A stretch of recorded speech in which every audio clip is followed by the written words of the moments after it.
Hi friends, welcome to Rena வீட்டு சமையல். ரெனா வீட்டு சமையல்ல இன்னைக்கு ரொம்ப சுவையான காரசாரமான முட்டைகோஸ் பச்சை பட்டாணி மசாலா தான் பார்க்க போறோம். எளிமையான முறையில் ரொம்ப சுவையாக செஞ்சிடலாம். ரொம்ப சூப்பராக இருக்கும். சாம்பார் சாதம், ரச சாதம், அதுக்கப்புறமா சப்பாத்திக்கெலாம் தொட்டு சாப்பிட்றதுக்கு ரொம்ப சூப்பராக இருக்கும்.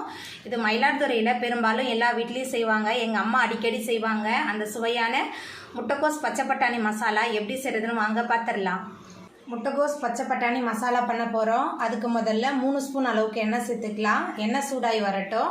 எண்ணெய் சூடாகி வந்துட்டு இதில் 1 ஸ்பூன் அளவுக்கு கடுகு சேர்த்துக்கலாம். கடுகு நல்லா பொரிய ஆரம்பிச்சிருச்சு. நீல வாக்கில் நறுக்குன ஒரு பெரிய வெங்காயம் சேர்த்துக்கலாம். வெங்காயம் சேர்த்துட்டு நல்லா கலந்து விட்டு வதக்கி விட்டுடலாம்.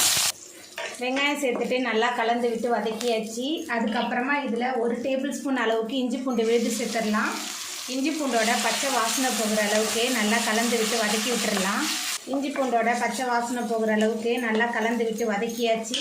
அதுக்கப்புறமா இதில் கொஞ்சமாக கருவேப்பிலை சேர்த்துக்கலாம்.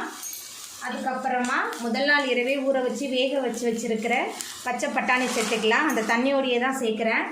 பச்சை பட்டாணி சேர்த்துட்டு நல்லா கலந்து விட்டுடலாம். பச்சை பட்டாணி சேர்த்துட்டு நல்லா கலந்து விட்டாச்சு. அதுக்கப்புறமா இதில் மசாலா தூள்லாம் சேர்த்துக்கலாம். குழம்பு மிளகாய் தூள் 3 டேபிள் ஸ்பூன் சேர்த்துருக்கேன். உங்கள் காரத்துக்கு தகுந்த மாதிரி சேர்த்துக்கோங்க.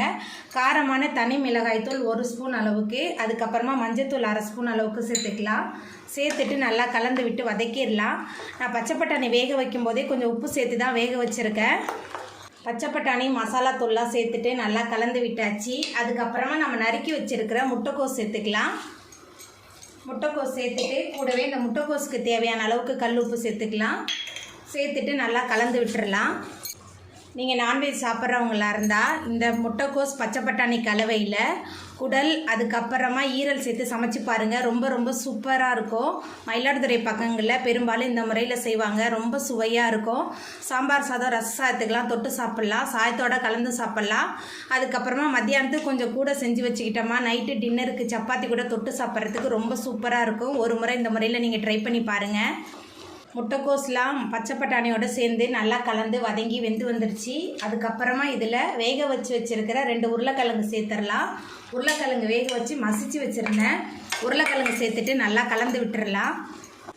உருளைக்கிழங்கு, முட்டைக்கோஸ், பச்சை பட்டாணி எல்லாத்தையும் சேர்த்துட்டு நல்லா கலந்து வச்சாச்சு. எல்லாமே சேர்ந்து நல்லா கலந்து வெந்து வரட்டும். நம்ம சேர்த்த பச்சை பட்டாணி, உருளைக்கிழங்கு எல்லாமே சேர்ந்து நல்லா கலந்து வெந்து வந்துருச்சு.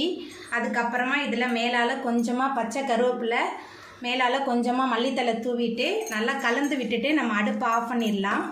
அவ்வளோதாங்க. ரொம்ப சுவையான முட்டைக்கோஸ் பச்சை பட்டாணி மசாலா சூப்பராக ரெடி ஆகிட்டு. இந்த சுவையான முட்டைக்கோஸ் பச்சை பட்டாணி மசாலாவை நீங்களும் உங்கள் வீட்டில் செஞ்சு பாருங்கள். இந்த வீடியோ உங்களுக்கு பிடிச்சிருந்தா லைக் பண்ணுங்கள், ஷேர் பண்ணுங்கள், கமெண்ட் பண்ணுங்கள், சப்ஸ்கிரைப் பண்ணுங்கள். அப்படியே பக்கத்தில் உள்ள பெல் பட்டனையும் கிளிக் பண்ணிடுங்க. நன்றி.